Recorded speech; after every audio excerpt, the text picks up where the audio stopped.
Get this and get it straight. Crime is a sucker's road, and those who travel it wind up in the gut of the prison of the grave.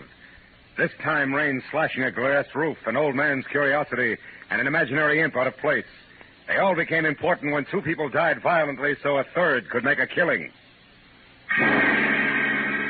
From the pen of Raymond Chandler, outstanding author of crime fiction, comes his most famous character in The Adventures of Philip Marlowe.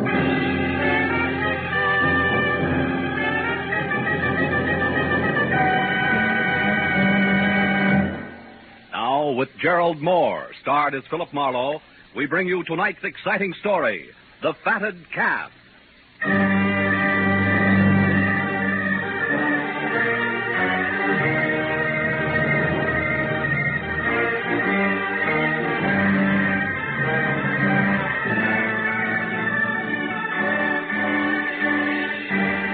First film of the season came as a surprise. It always does in L.A., where somehow or other people are never ready for it. It's funny in a town where people are ready for anything. For every year, the opening flash of lightning stands nerves on edge and cracks composure like it was so much Dresden china. And by 5 o'clock in an afternoon of driving rain and thick gray sky, I was no exception. I wasn't helped any by the arrival of a special delivery letter.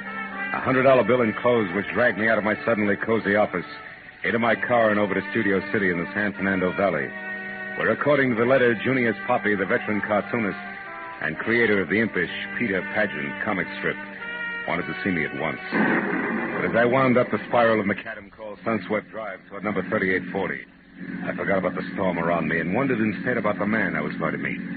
Wondered just how many parts pixie the originator of a half-leprechaun, half-very funny human being who tickled the nation's satiric funny bone daily from coast to coast was going to be.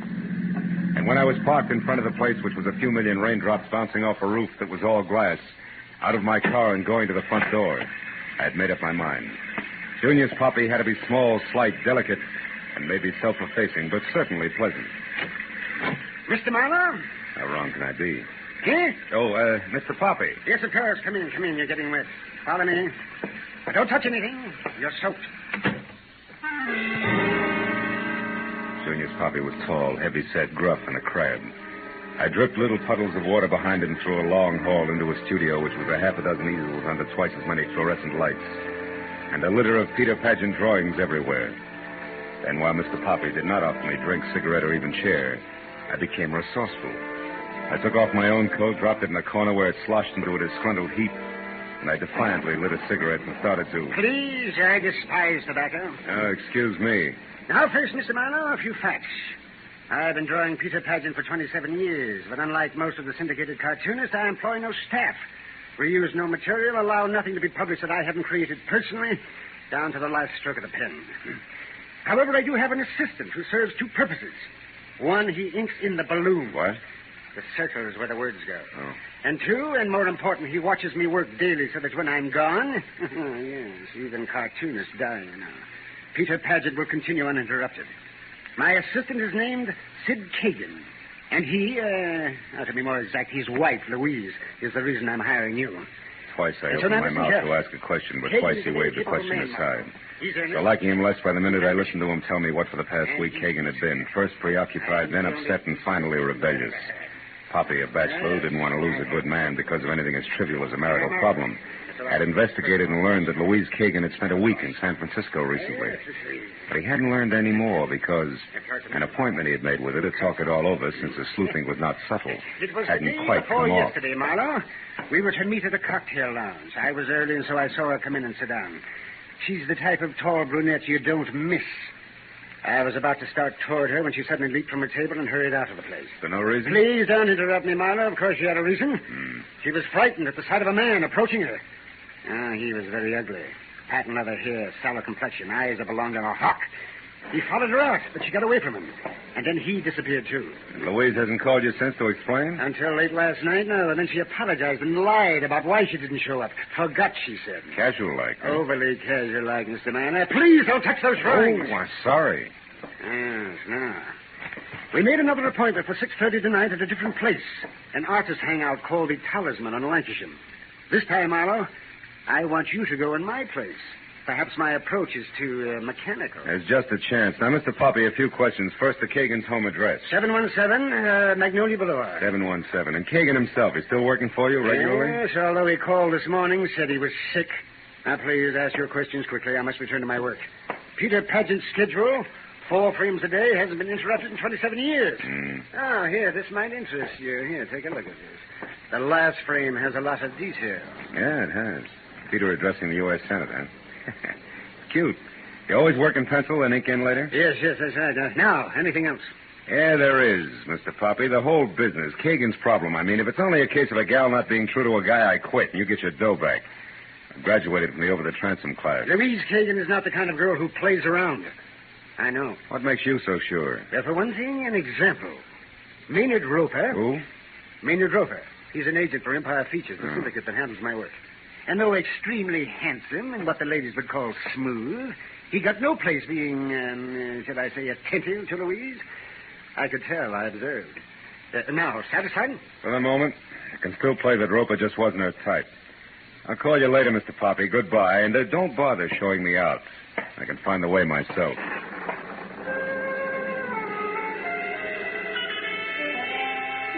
Impulse number 1 said nuts to the funny on paper only, Mr. Poppy. But impulse number 2 said, quiet, Marlowe. It's the storm that's making you jumpy, and there's a $100 bill in your pocket.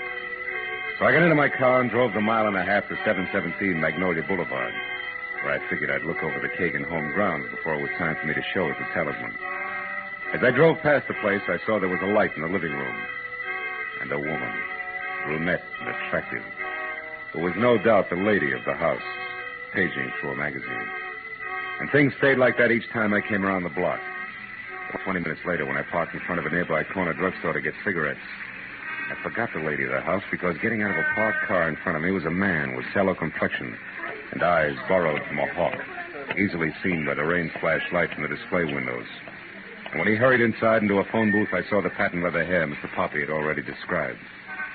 When he got his call through and turned his back to the street, I moved quickly to his car, opened the front door, struck a match, and read the name and address on the owner's card strapped around the steering wheel. It was Bert Slack, 200 Central Avenue, San Francisco, California.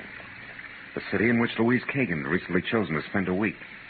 The clock on the dashboard reminded me it was 6:15 and time to head for my rendezvous with the Talisman.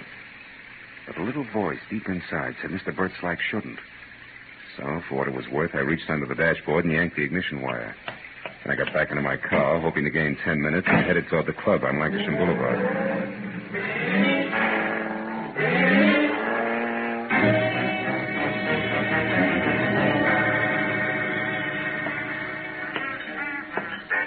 Scotch and soda, sir? Keep the rain from soaking all the way through, you know.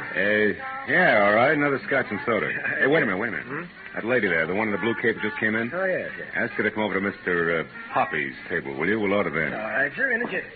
Keep the rain from soaking all the way through. Isn't that awful? Sir, I'm awfully sorry I'm late, Junior's. Oh, excuse me. Waiter, you've made a mistake. No, Mrs. Kagan. The mistake was mine on purpose.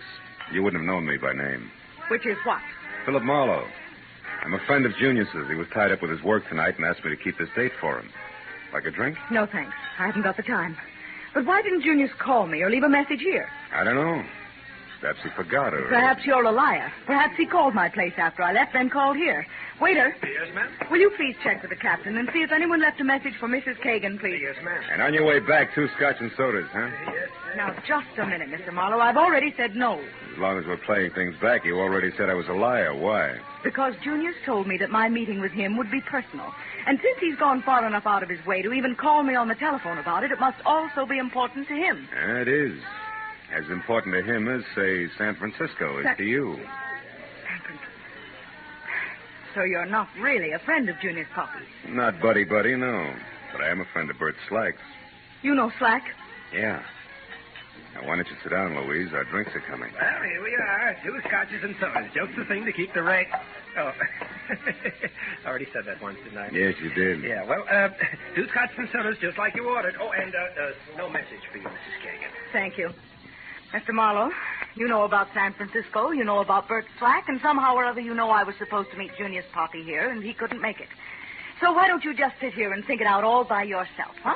I'm going. Come back here. Let go of my arm. When I'm ready, gentle lady. Which might be right now, don't you think? Oh, Maynard, thank heaven you're here. I usually am, Louise. Well, my good man, have you reached a decision? About the young lady's arm, I mean. Let go. Maynard, please see that he doesn't follow me. It'll be a pleasure, Louise. What are we drinking, Mr. Marlowe. Scotch and soda. Wonder what keeps that from soaking through. Maynard Roper, the handsome syndicate agent Junior's puppy had tagged very smooth, was also very snide.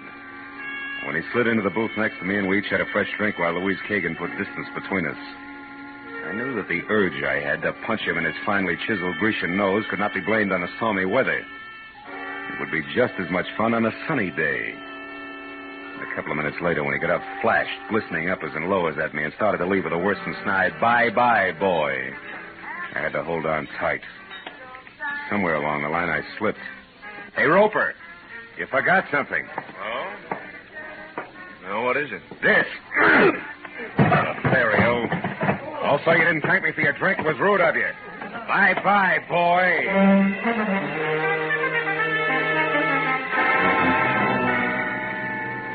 Outside, I felt better.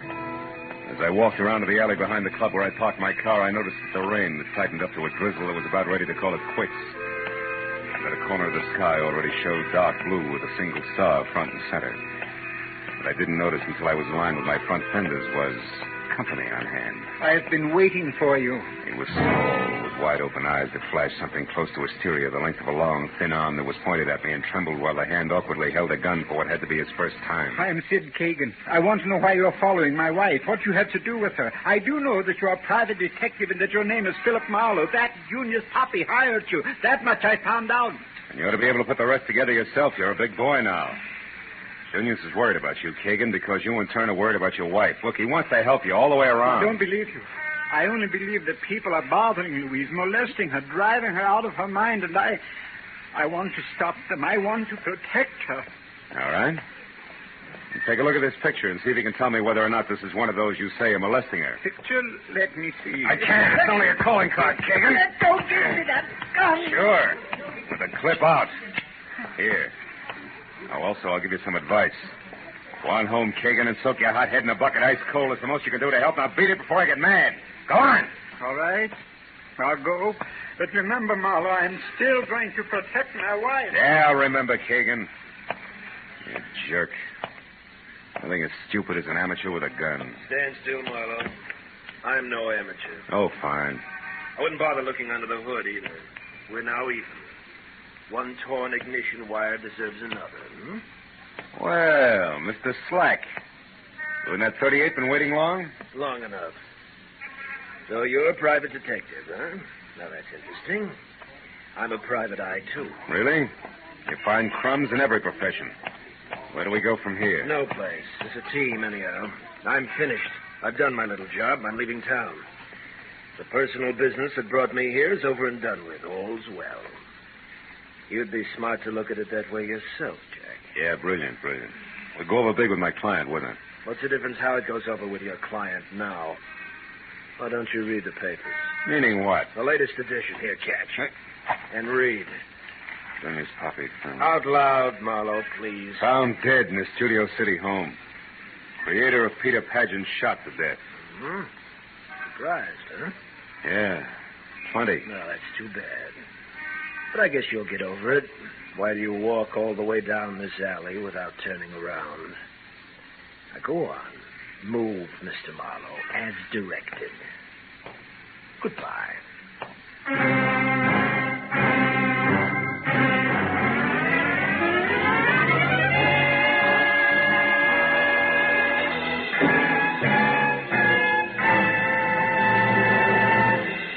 In a moment, the second act of Philip Marlowe. But first, you'll say, where is the time gone? When you listen to Club 15, the great quarter-hour show of melody, song, and patter starring Dick Hames with the Andrews sisters, Evelyn Knight, and the Modernaires. You'll like singing host Dick Hames. You'll like song stars Evelyn Knight and the Andrews sisters. In fact, you'll like everything about Club 15. Listen every weekday evening over most of these same CBS stations. Tune in this fall for the show that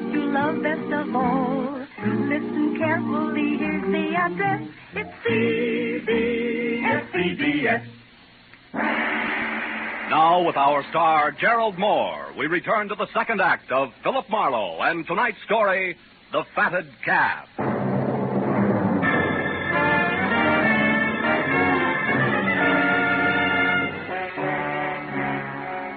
When the man named Slack with a code of ethics to match said walk, I walked.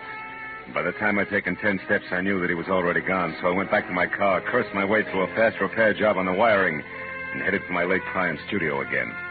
When I got there, the usual messy routine of cameras, tape measures, and notebooks was still in progress. I was about to go inside. But changed my mind when I saw Louise Kagan step blithely out the door and walk almost jauntily over the flagstones that led from the house to the parking area.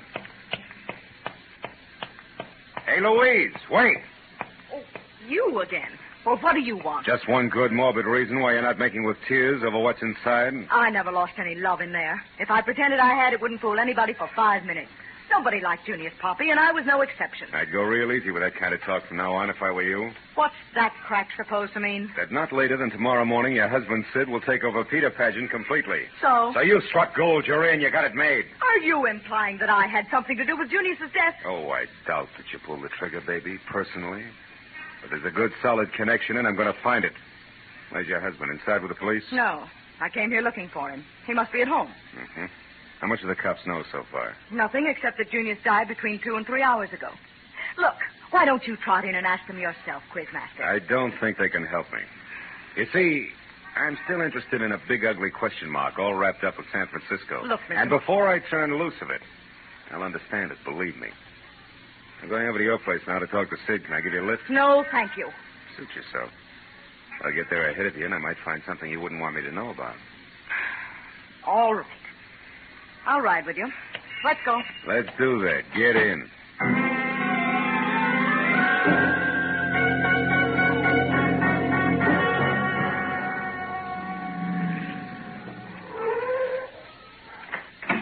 Thanks so much for the ride. You know, I wouldn't have enjoyed it a bit more in a hearse. You can drop the acid routine, Louise. I got a thick skin. Let's go inside. Now, look, Marlowe. Sid isn't home. I can see from here the lights are out. Only proves somebody turned a switch. Come on, open up. All right. Come on. That's better. And since you're making yourself so at home, you might as well make yourself a drink. Hey, it's a good idea. Nice little bar you got here, honey. Always easy to talk with a drink in your... Hey, Louise, these papers on the table. Ever seen them before? What are they? Contracts, I'd say. Yeah, all filled out. Just waiting for Kagan's signature. So your husband is now a full-fledged, big-time cartoonist. What do you know?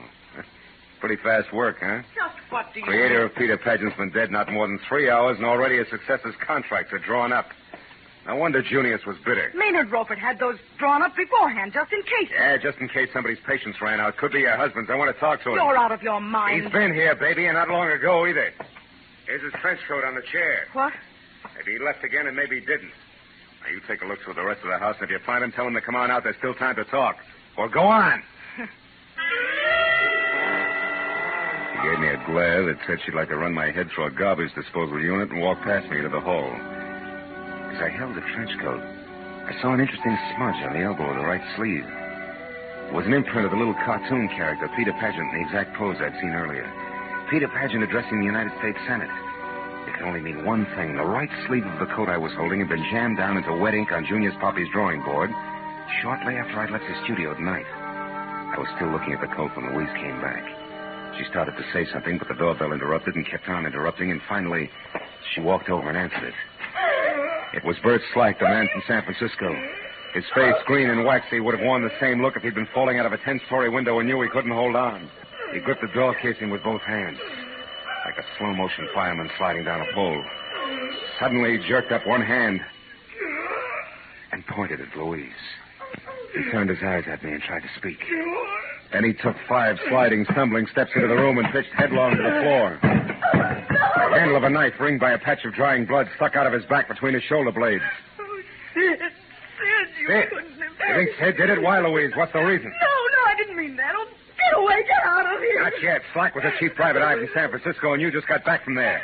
What happened up there, Louise? Why do you think your husband had to kill this guy? No, I won't tell you. I don't know anything. Oh, leave me alone. Get away from All right. Get hold of yourself. You're hysterical. Now listen to me.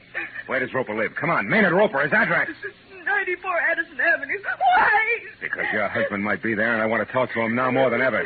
You're on your own, baby. Get good and hysterical if you want to. I'll see you.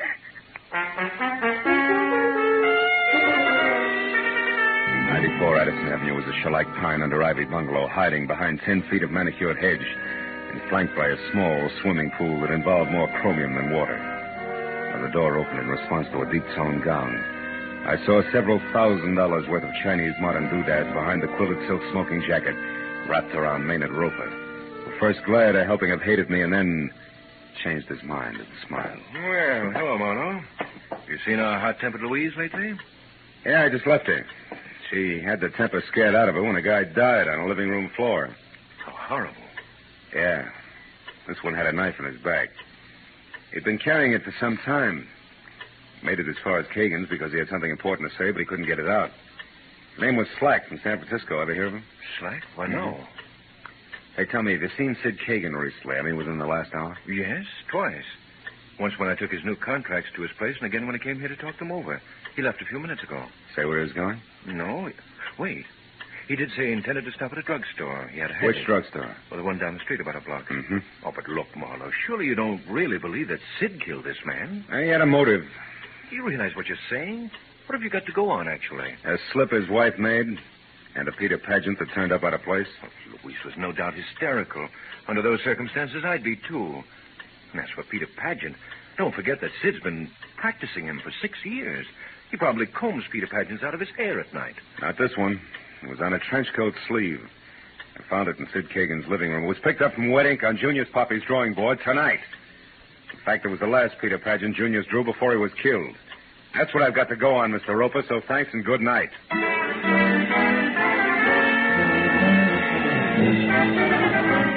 I got in my car and drove fast till I found the drugstore and then pulled up across the street from the place and watched. A cab was waiting out in front. When the door opened in the store, I started to get out, but stopped again as Sid Kagan, the collar of his trench coat turned up high, and both hands thrust deep in his pocket, shouldered his way out. Got in a cab and drove away. I sat there for a few minutes until the crazy logic of the crazy pattern finally sank in. And I turned and drove back toward 94 Addison. A few houses down the street I parked, got out, and after dropping my gun in my pocket, I left my hand curled around it and walked in past the chromium swimming pool up to the pine and ivy house and looked in. It was deserted. I kind of started for the gate again, but that was as far as I got. I'm not inside, Marlowe. I'm here behind you. Don't move. Automatic and all, huh? Didn't think you had nerve enough to stick here and wait for me, Roper. I had no choice. Raise them up slowly and don't turn around. I'll take your gun first. Okay. Now get inside. So it was your trench coat I found at Kagan's, huh? You forgot and left it there when you took the contracts over. Yes, and when you told me about it, I followed you. I saw you spot Kagan still wearing his coat at the drugstore, and I knew then that you'd come back here after me. What? Stand still. Sure. You know, you might have gotten away with old Junius Poppy's murder because you were the only one with no motive, apparently. But you cluttered it up by killing your partner, Slack, too. Slack was stupid and loud-mouthed. He'd have double-crossed me or let the cat out of the bag the first time he got drunk. Blackmailers have to keep their secrets or they go out of business fast. With you, it's obvious that I have no choice. It's you or me. Yeah. You're a smart boy, Roper. How'd you manage to cut in on what Slack knew? He tried to find out from me whether Sid loved his wife enough to pay to keep her out of jail and how much he could demand and expect to get. I told you he was stupid. Believe me, chum, the idea of getting rid of Junior so Sid could get enough money to make blackmailing him worthwhile was quite a switch. But one a good agent might think of. Stand still. Don't try for anything on that table. Why not? What are you saving me for? More conversation? No. I just wanted to get my breath. I've had quite a day, remember? All right. Let's go now. Where? Out back to the garage. Go on. Davy, go in!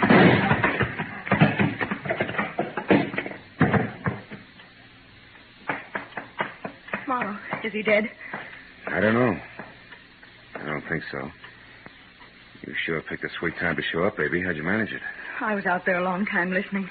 When I realized what was happening, I came in. Yeah. Saved my thick skin or kill a blackmailer. Once I killed a man unintentionally. I didn't want to do it again, even him. But tonight, when I thought Sid had stabbed Bert Slack because of it, I couldn't stand it any longer. I came over to find you and turned myself in. The big question mark on San Francisco? Oh, there was a brawl. I got mixed up in it. A man had a gun, and in the struggle, it went off and killed him. I was scared silly. I ran away, but Slack had seen the whole thing. He even got the gun with my fingerprints all over it. And... Well, that's that. Let's go, Marlowe. Yeah. Okay, baby. Let's go.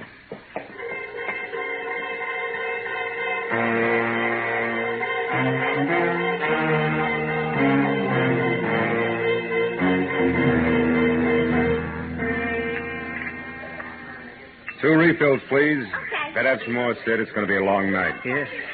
I still can't get it through my head that this has happened, Marlowe. I can't realize it. Slack saw that fight in San Francisco, got the gun with Louise's fingerprints on it, and came here to blackmail. That's right. He went to Roper for information on you, and Roper was smart enough to peg it and cut in.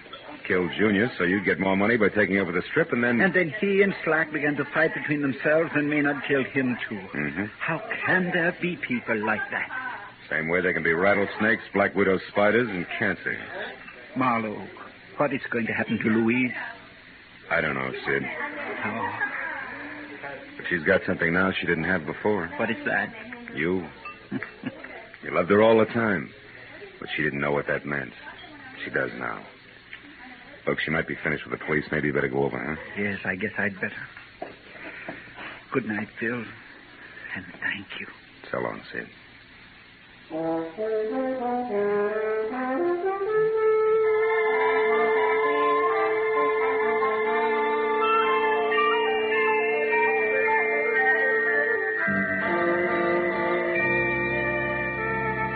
As he crossed the street and went into police headquarters, I turned back to my coffee and thought about Peter Pageant.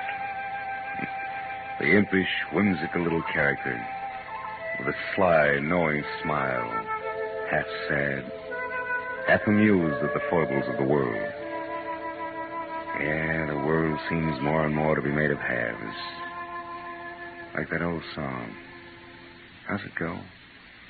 Sometimes I'm happy. Sometimes I'm blue. Sudden storms and sudden calms. Maybe most of us are only half alive, huh? Take me, for instance. Half of me wants to go home and sit in front of a roaring fire with a drink and a good book. And the other half? Yeah, there's always that other half.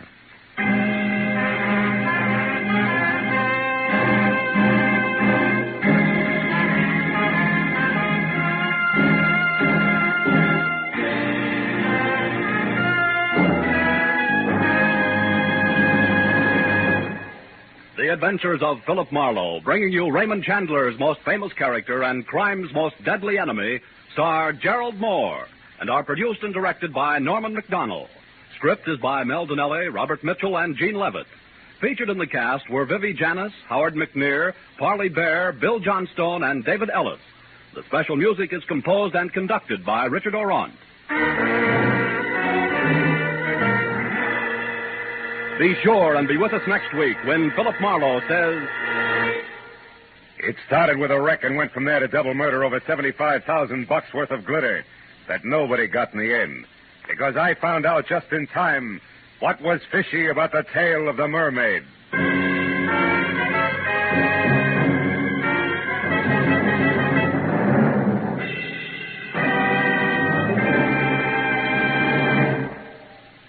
If you want to keep ahead of the headlines, listen every weekday evening, Monday through Friday, over most of these same CBS stations, to Edward R. Murrow with the news.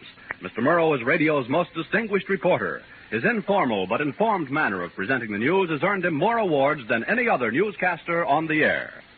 This is Paul Masterson speaking. Now stay tuned for Gangbusters, which follows immediately over most of these same CBS stations. This is CBS, the Columbia Broadcasting System.